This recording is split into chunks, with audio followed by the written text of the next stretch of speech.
Itong video recipe natin ngayon ay pang-delivery at lalong-lalong pwede itong pang-display. Ito po yung packaging namin sa aming pang-delivery. Kaya wag na nating patagalin ito, simulan na po natin. Sa ating palaman ay gagamit po tayo dito ng 1/3 cup na mantika. Ay iluto na po natin dito sa ating dahon ng sibuyas. At sa ating palaman ay kailangan po natin ng margarine.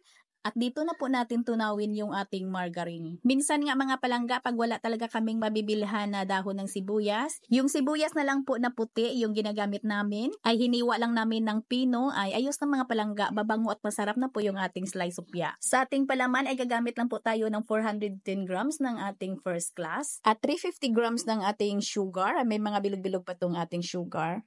At maglagay tayo dito ng half tablespoon ng ating rock salt. At ilagay na din natin dito yung ating 110 ml na tubig. At tunawin lang po natin yung ating asin bago po natin unti-unting ilagay po yung ating harina. At ilagay na po natin dito yung niluto nating dahon ng sibuyas. At pagkatapos ay masahin lang po natin ito ng bahagya. Ang bango po talaga ng ating palaman mga palangga. Naka-upload na po ako nito before pero medyo marami po yung recipe natin. Kaya ngayon sa ating video recipe para po sa mga beginners ay 1 kilo lang po yung gagawin natin. Napakalambot po ng ating palaman. I-set aside lang muna natin ito ha. Gagawa na tayo ngayon ng ating pabalat or yung ating hopya sliced dough. Dito sa isang mixing bowl ay pinaghalo-halo ko na yung ating mga ingredients. Yung ating mga ingredients mga palangga ay nasa ating video screen lang po. At pagkatapos ay maglagay na po ako dito ng ating tubig. At tunawin ko lang po yung ating mga dry ingredients dito bago po ako dito maglagay ng ating harina. First class flour po yung aking ginamit. Pwede din kayo ditong gumamit ng all-purpose na harina. Kung may mga spiral mixer kayo, ay doon nyo na lang po ito masahin sa inyong spiral mixer. Kung wala naman, ay masahin nyo lang ito ng mano-mano hanggang sa mapakinis po ninyo yung ating dough. At ito aking dough mga palangga, ay idaan ko lang po ito sa aking dough roller. At sa pagmamakina ko nito, ay diretso ko na po ito palaparin. Kayo mga palangga, pag spiral mixer o mano-mano po yung pagmasa ninyo dito, ay laparin nyo lang po yung ating dough sa inyong rolling pin. At banyahan lang natin ito ng tubig para makuha din yung halo-harina at para dumikit na din dito yung ating palaman. At yung ating palaman ay hatiin ko lang po ito sa 3 hati.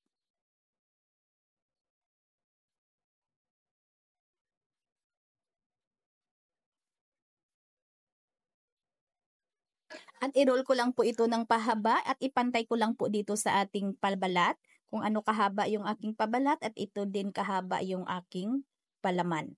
At pagkatapos ay ilagay na po natin at saka po natin ito i-roll. Medyo pahigpit lang po yung pag-roll yun natin dito.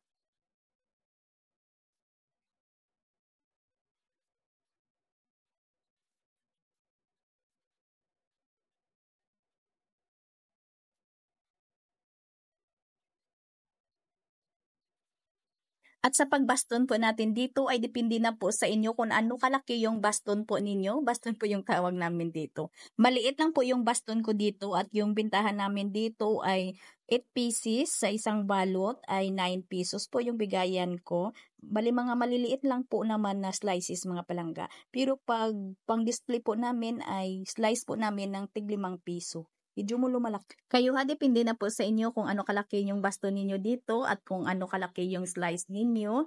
At ang importante lang po dyan, kayo ay maghusting mga palangga bago po kayo magbenta.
Yung plansa natin ay banyahan lang po natin ng shortening para hindi po dumikit at butas-butasan lang po natin ito gamit yung ating tinidor at banyahan lang po natin ito ng itlog.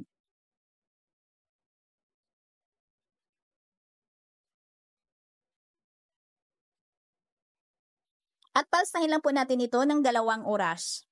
At bago po natin ito isalang sa ating oven ay kailangan ay nakapag-preheat na po tayo ng ating oven. Mainit na po yung ating oven bago po natin ito isalang. Ito po yung ating baking time sa ating video screen.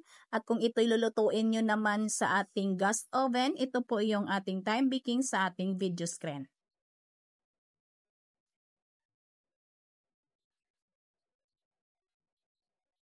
At pag sa pang-display po namin ay ginanito lang po namin mag-slice mga palangga. Ayan po, napakabango at napakalambot po yung ating slice hupya baston. Slice hupya baston po yung tawag dito sa amin.